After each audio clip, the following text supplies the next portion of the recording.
James would be my Gamora because I think that we would have. Oh wow. Oh, I mean, he's a very screwed up person, and that's why I think he'd be perfect to play Rocket. Thank you so much. Guys, welcome to India today. Thank you. I have to say, what an emotional roller coaster.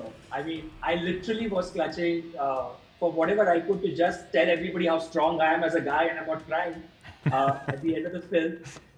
Chris, I want to start with a fun question. If we had to turn tables and say if you had to audition James and cast him as a character in Guardians, who do you think you would play? Gamora. James would be my Gamora because I think that we would have hot chemistry. Oh, God. No, maybe Rocket. Probably, actually, I think Rocket is really, truly. The creation comes from James' imagination, and his story is so front and center in this third installment. Which makes the film so powerful, really emotional, because his origin story is just kind of a gut punch.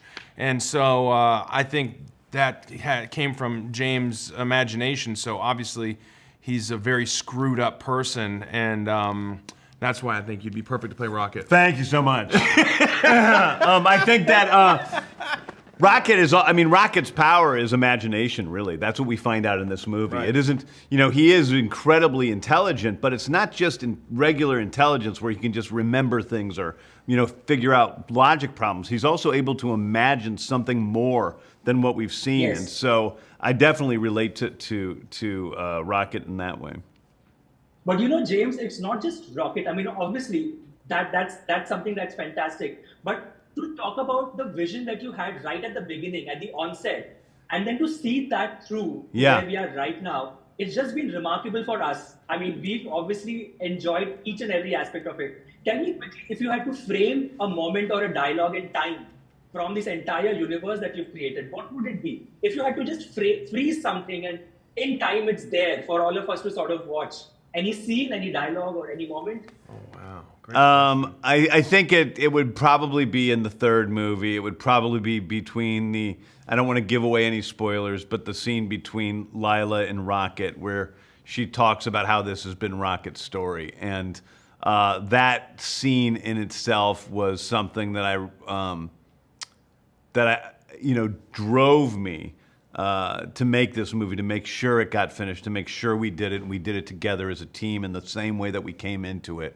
Was to finish that story, and also to finish really Peter Quill's story. Those were things that drove me to tell this entire trilogy, because I knew where those characters were going from the beginning, not to mention Nebula and some of the other characters. So I think that I'm really happy about that.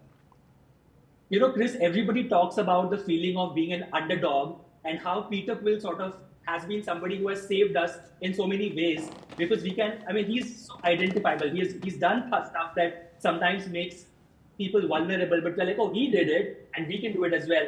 Talk to me about the one quality of Peter Quill that perhaps saved you at some point in time, that showed a part of Chris Pratt that you probably would have never been exposed to. Oh, wow. Oh, I mean, it's hard to say. The reality of being cast as Peter Quill changed my life in so many ways. I like to think that Peter and I have the same soul, that divine spark within us that existed before this body was here, that will exist after this body is gone. That thing is inside of Peter Quill as well, and it's his collected experiences that separates him from me, having been taken away at a young age as a kid.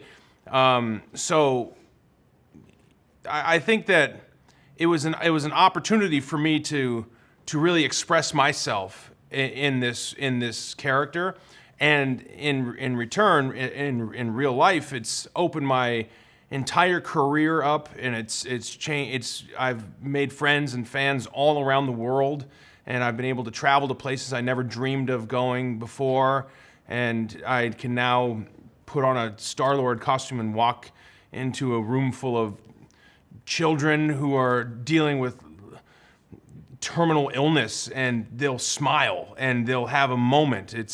it's cast me into a very rarefied space that moves me to even think about. I'm so grateful to have been able to play this character for so long, that the fans have embraced it and allowed us to continue to tell these stories. It's been such an honor. And it's been such an honor to speak to both of you. Thank you for Guardians of the Galaxy. Thank you for making us feel each and every emotion, and what a joy and what a privilege to speak to both of you. Thank you so much. Thank you so Thank you much. so We much. really appreciate that.